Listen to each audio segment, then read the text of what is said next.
At the lake house, Nikki tries unsuccessfully to get Claire to answer her on the intercom. She wonders what she wants from her. When she's out, there will be hell to pay.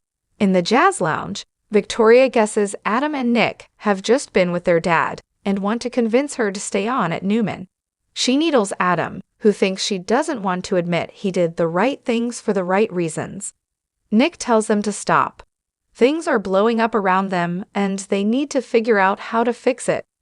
Adam says, "I'm sorry, Victoria," and Victoria sarcastically replies, "I'm so sorry, Adam." Nick wants to know what it will take to convince her to stay at Newman. Victoria snarks about her brothers working in tandem at Victor's demand. She told him she would come back if Adam's gone, otherwise she'll have to respectfully decline. Nick wants the three of them to work together at Newman, and he's not wrong. He adds that he's back 100%. Victoria hopes they have fun working together. Nick complains about being stuck in the middle of Dad and Adam with no ally.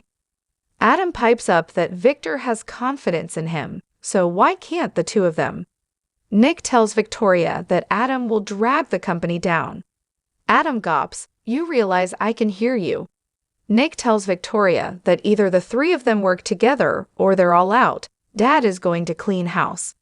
Victoria snarks that Adam will even survive that. Adam smirks. It's a gift. Nick goes on to Victoria that one day Victor's decline will be real. Do they want Adam to be the one looking out for him and the company? Adam grunts. Perish the thought. Victoria tells Nick, "You'll be there, right?" Nick tells her the two of them need to be the safety net between Adam and Dad. Adam shakes his head. "I could negotiate world peace, I could cure cancer, eliminate global warming, and feed the poor, and you would still think that Sonafabich is still up to something. All he cares about is making this work. He has no interest in destroying the company and his son's inheritance, even to spite my loving siblings.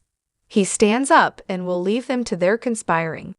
As long as their dad has his back, he doesn't care how much they distrust him, but you know who will care about it? Victor Newman. So good luck with that." Nick asks Victoria, "So, what's it going to be?" At Lily's penthouse, Jill admires what she's done with the place. "It's a lovely place to call home, honey." Lily thinks so too. They laugh about Dominic until Jill says she can't stay long. Daniel appears and tells Jill that there's been a development at Chancellor Winters she needs to know about. Lily explains that Daniel found out more about Mamie's interest in the company. Jill fumes. "Let's hear it."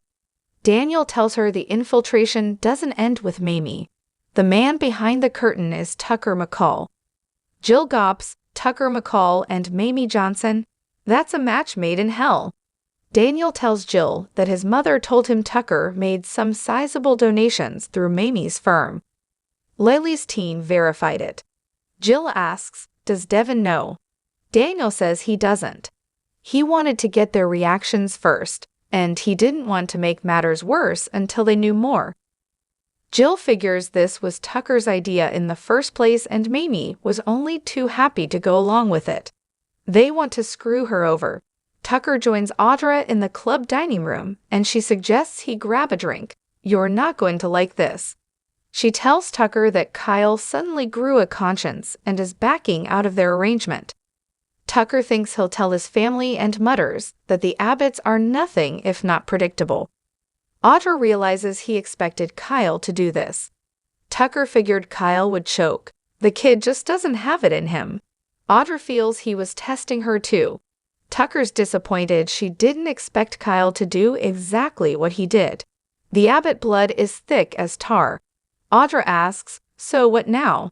Tucker says they bide their time. "Believe me, we haven't heard nor seen the last of Kyle Abbott." Tucker tells Audra that Kyle will go to his mommy and daddy and play the victim, saying that Audra tried to lure him into her web. He'll be ashamed to admit it, but he was tempted. Audra learns that Tucker expects Jack, because he's so predictable, to try and use his son. He'll send Kyle right back into the belly of the beast. I'm the beast, of course.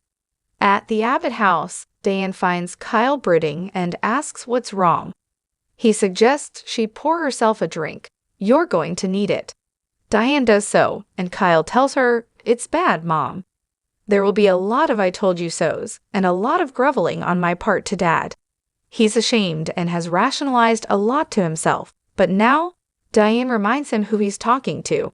There will be no judgment, just support.